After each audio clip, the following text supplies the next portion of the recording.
There's different parenting, and I know that I need to, that I can't control how he parents. But you've missed the point that we're even having this conversation, because his parenting is a condition that you can't control. Right. In other words, that's all things that you can't control. But what you can control, so out here in the details, you disagree with some of his parenting tactics. Correct.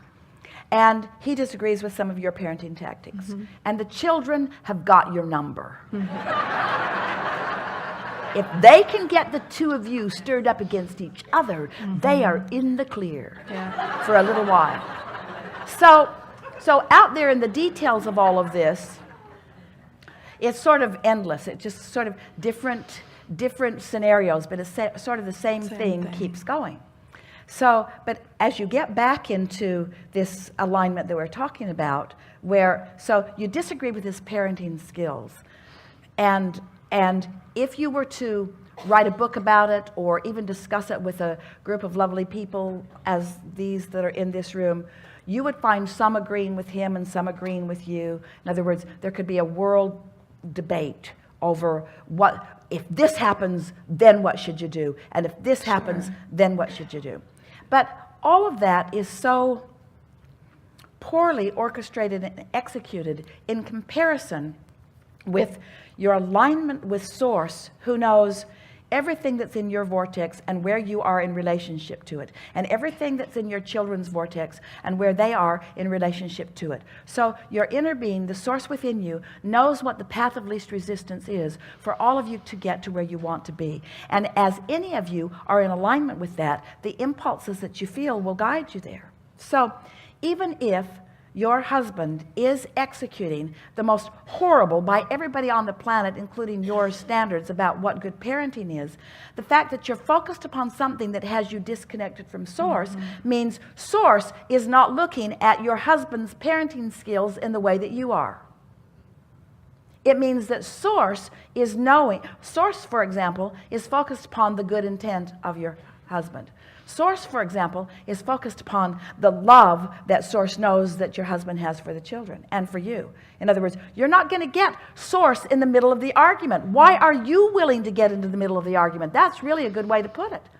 Because when you're willing to go where Source won't go, then you're always out of whack, and then it always feels like somebody else should do something different in order for you to feel better.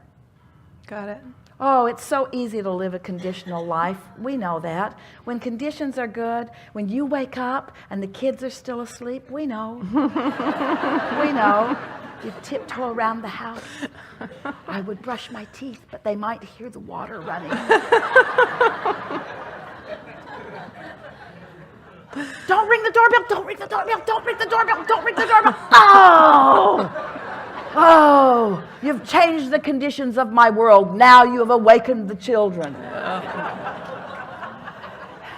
And what you really want is for them to be awake and moving around and sifting through contrast and putting rockets of desire into their vortex. And what you want to be doing is doing the same thing. And what you want to do every chance you get, which is while they're sleeping and first thing in the morning, just beat the drum of how you feel about them. Beat the drum of how lovely they are. Beat the drum of what amazing people they are. Beat the drum of the perfection of that which is them. Beat the drum of the clarity that they so often exhibit. Beat the drum of the pureness of their little hearts. Beat the drum of the fun that just runs through their veins. Beat the drum of the sweet things that you see them doing. Beat the drum of the things. Now, even in this, as Esther said to us, you're finding things that are conditions, but they are wobble-free conditions. In other words, you are practicing alignment that doesn't cause you to wobble, and as you do it enough, nothing will be big enough that you will wobble. Nothing will be so big that you will wobble. And then you'll stand as the example to your children that you mean to be, an inner being-like example that shows them that their happiness attracts you like moths to a flame, and that their unhappiness repels you, not because you don't love them. It's just the natural thing. You just don't hang around where it doesn't feel good. Mm-hmm. Just like their inner being doesn't hang around where it doesn't feel good.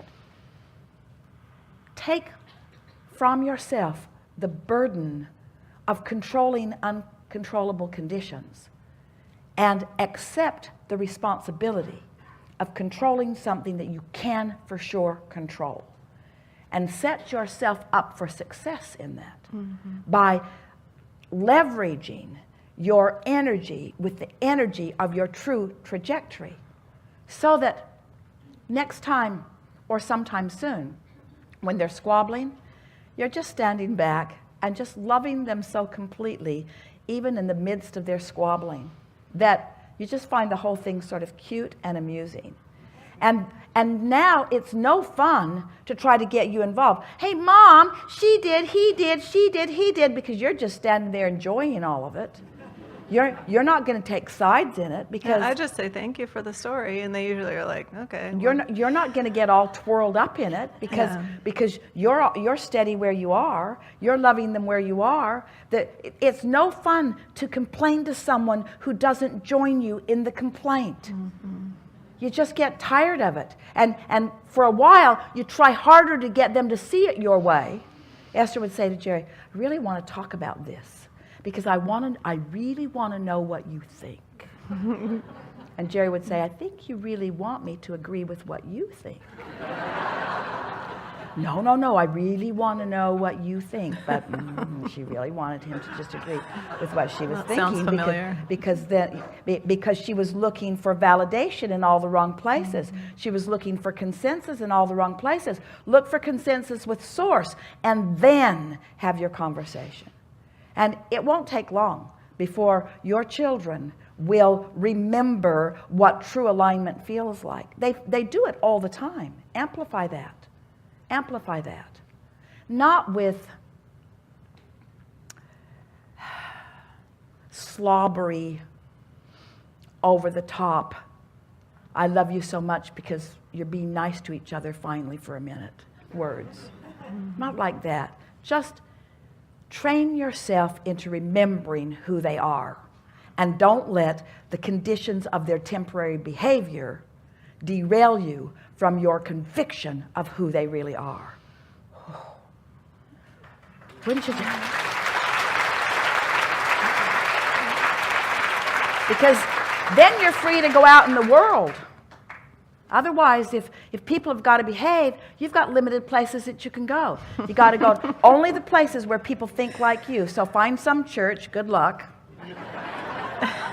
Find some country club. Find some little microcosm of the cosmos where everything's just the way you want it to be. How's that working out for you? What you really want is variety. And what you really want is your personal stability within the amazing variety. That's what you want. You go to a buffet, and because you don't believe that that buffet is going to assert itself onto your plate and into your mouth, you don't feel freaked out about the stuff you don't want to eat. You just look around, pick what you want, and live happily ever after. But in the buffet of children behavior, it feels like their behavior could assert unhappiness into your experience, but it cannot. Only your rendezvous with the vibration keeps it coming. Don't you love knowing that? Yes. So later, your children will say, Esther says this about her parents, I do not know what their secret was. I felt loved, but I don't remember Daddy ever hugging me, patting me on the head once. But I felt loved. I felt secure, although I don't ever remember having a conversation about what that even is. I felt well-being. I felt inspired to help, but I don't ever remember a list of chores that I was supposed to do. I don't ever remember being held hostage about anything. I just remember wanting to be of value, wanting to help. Esther was 5 or 6 years old and wanted to mow the lawn, but she couldn't start the lawnmower. So her dad would start it, and then she would mow until it ran out of gas. And then she would bring it back to him, and he would start it again, fill it up, and then she would mow until it ran out of gas. Something so pleasing about being helpful in an environment where nobody's demanding help. Something so pleasant about discovering how much you can give in an environment where nobody's demanding you and calling you away from your source. Esther's been pondering for years why she lived so happily ever after as a child. and is only recently understanding. It's because her parents were not standing in a place where they were needing her to behave so that they could be happy. They were not interested in her. Their life didn't revolve around her. They were really busy doing their thing. Now we know this is an environment that's different. Things have changed. In other words, Esther ran all over town on foot or on her bicycle. She didn't need her parents to tote her from place to place. She wasn't intruding on the freedom of their life experience as life sort of kind of has all of you doing today. Most parents are sacrificing so much of their personal time to take care of others. It's no wonder you get into a place of resentment. You can spend all day, every day just being a taxi service to where your children need to go. We get it that the conditions are not as conducive now as they might have been in simpler times to live happily ever after, but the laws of the universe are the same. And you have the ability to find a centered place where you can feel good regardless of what's going on. And when your children see you demonstrating that, they will begin to mimic it, because that will ultimately feel what's best to them, you see.